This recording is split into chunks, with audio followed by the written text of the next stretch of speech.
Assalamualaikum warahmatullahi wabarakatuh. Kami dari Grup Salihah Universitas Negeri Padang.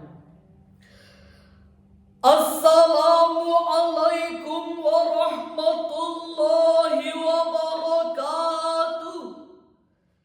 Hamdan wa syukran lillah, thumma salatan wa salaman ala rasulillah. Amma ba'd. Dewan Hakim yang arif lagi bijaksana, hadirin pecinta syarhil Quran yang kami banggakan. Masalah terbesar yang melanda bangsa Indonesia saat ini adalah krisis kepemimpinan. Di tengah bencana yang kian melanda dan mengepung bangsa, banjir merendam di mana-mana, longsor meluluh lantakan harta kita, gunung api membakar dan memporak-porandakan Indonesia, kabut asap mengepung di mana-mana, perilaku pemimpin kian durjana, para hakim tak lagi punya rasa keadilan, oknum wakil-wakil rakyat tersandung narkoba, belum lagi korupsi yang kian membara. Pemimpin sekelas menteri ikut tersangkut kasus korupsi triliunan rupiah, sehingga kasus korupsi dari tahun ke tahun makin meningkat berlipat-lipat. Maka pantaslah kalau bangsa Indonesia kian jatuh dan terpuruk. Untuk itu, kepemimpinan ideal perspektif Al-Quran adalah judul syarahan Quran yang akan kami sampaikan pada kesempatan ini. Sebagai rujukan, Al-Quran Surah Al-Ahzab ayat 70. A'udzu billahi minasy syaithanir rajim.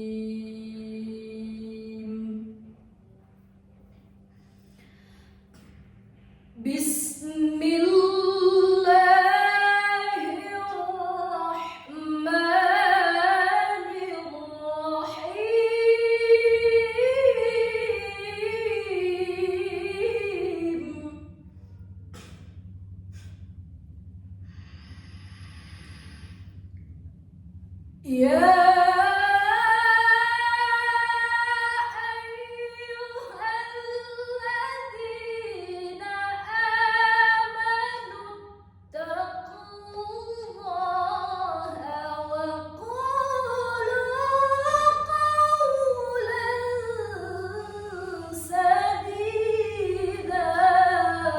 Aku berlindung kepada Allah dari godaan setan yang terkutuk. Dengan nama Allah yang Maha Pengasih, Maha Penyayang. Wahai orang-orang yang beriman, bertakwalah kepada Allah dan ucapkanlah perkataan yang benar. Dewan Hakim yang kami hormati, hadirin yang kami banggakan, ayat ini diawali dengan ya ayyuhalladzina amanu, maka pasti setelahnya akan ada salah satu dari tiga hal, yakni perintah yang wajib dikerjakan larangan yang pasti harus dijauhi, dan berita penting yang harus diperhatikan.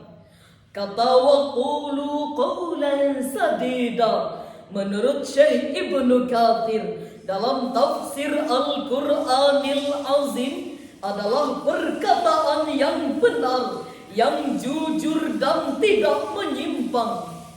Sedangkan Syekh Wahbah Az-Zuhaili memaknai qawlan sadida sebagai perkataan yang benar dan tepat. Dari penjelasan ini hadirin, jelaslah bahwa Allah memerintahkan kepada hamba-hambanya untuk bertakwa kepada Allah dan harus berkata jujur, berkata benar, dan tidak menyimpang dari sikap hidup. Karena iman dan takwa adalah berkata jujur, tidak terbelit-belit dan sulit dimengerti. Dengan demikian hadirin, ayat ini memberikan penegasan kepada kita bahwa orang yang pantas diangkat menjadi pemimpin yang ideal perspektif Al-Quran adalah orang yang bertanggung jawab terhadap amanah kepemimpinan. Sebab amanah kepemimpinan bukan karena garis keturunan, bukan karena hubungan kekerabatan, bukan karena ikatan kekeluargaan, tapi karena anugerah ketuhanan. La yanalu ahdiz zalimin. Anugerah kepemimpinan ini, janjiku ini, amanahku ini tidak akan pernah menyentuh orang-orang zalim. Islam doesn't admit the unjust leader. Islam accuses the injustice. Lalu, bagaimanakah figur kepemimpinan bangsa kita saat ini? Jujur kita akui, sebahagian besar pemimpin bangsa kita sedang dilanda krisis moral. Profesor Dr. Musa Asy'ari menjelaskan bahwa akar dari permasalahan bangsa adalah krisis kepemimpinan. Kita perhatikan saja, lebih banyak pemimpin yang berfoya-foya daripada hidup sederhana. Lebih banyak pemimpin yang pamer harta daripada tampil apa adanya. Lebih banyak pemimpin yang mabuk wanita daripada setia mengurus bangsa.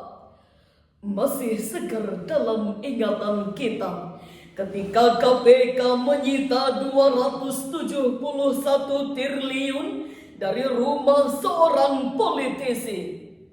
Politisi tersandung kasus korupsi pengadaan BTS 4G. Ada gubernur terindikasi menghabiskan uang rakyat di meja judi. Bahkan para pejabat malah membangun dinasti politik dengan kaum famili. Padahal mereka telah diberi fasilitas lengkap, tapi mengapa masih saja berkhianat? Na'udzubillah. Mau dibawa kemana bangsa ini hadirin? Padahal hanya pemimpin yang bijaksana yang kalian cinta, dan dia juga mencintai kalian. Sedangkan pemimpin yang jahat yang kalian benci, dan dia juga membenci kalian. Kalian mengutuknya, dan mereka juga mengutuk kalian. Hadis riwayat Muslim. Hadirin, Allah juga menegaskan dalam firman-Nya, Quran Surah Al-Ahzab ayat 71. يصلح لكم أعمالكم ويغفر لكم ذنوبكم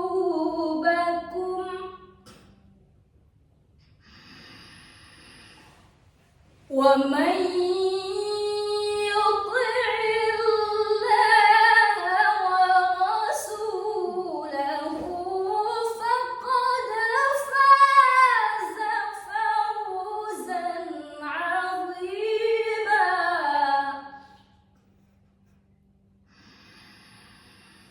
ومن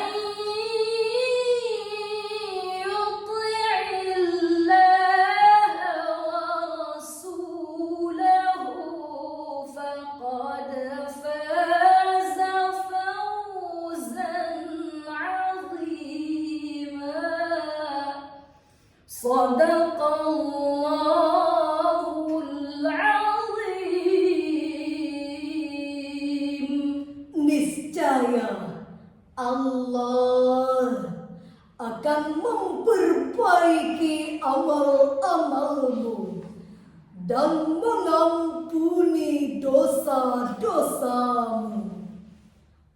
Dan barang siapa yang menaati Allah dan Rasul-Nya, maka sungguh dia menang dengan kemenangan yang agung.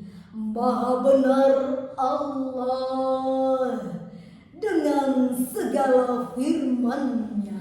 Dewan Hakim yang kami hormati, hadirin yang kami banggakan, ayat ini merupakan peringatan keras bagi para pemimpin dan pejabat. Para pemimpin dan pejabat saat dilantik dengan hormat telah bersumpah untuk rakyat harus berkata jujur. Jika pemimpin terbukti tidak jujur, amanah diabaikan, rakyat ditelantarkan, maka yakinlah bangsa ini hanya akan menunggu detik-detik kehancuran. Di akhir ayat Allah menegaskan faqad faza fawzan azima. Allah akan menjanjikan kemenangan. Dari uraian tadi hadirin dapat kami ambil sekelumit kesimpulan. Pertama, kepemimpinan adalah anugerah dari Allah Azza wa Jalla, bukan untuk diperebutkan, apalagi dijadikan sumber mata pencaharian. Kedua, setiap kepemimpinan akan diminta pertanggungjawabannya.